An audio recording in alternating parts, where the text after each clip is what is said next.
Hey guys, today I want to talk to you about aloe vera. Some of you know aloe vera as a great skin remedy. It soothes cuts. If you have a cut, it can take away the cut, make it heal faster. But aloe vera is also great for the hair.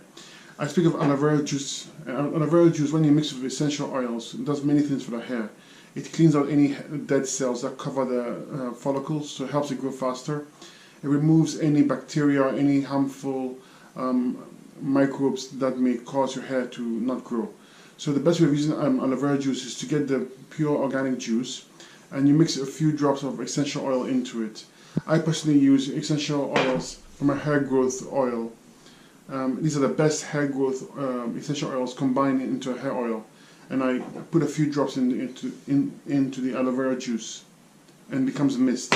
And all you gotta do is spray it into your hair, and it mixes right down to the scalp, and you have beautiful hair as a result. So there again, aloe vera juice mixed with essential oils like peppermint oil, clary sage, and spearmint will go a long way to help your hair grow.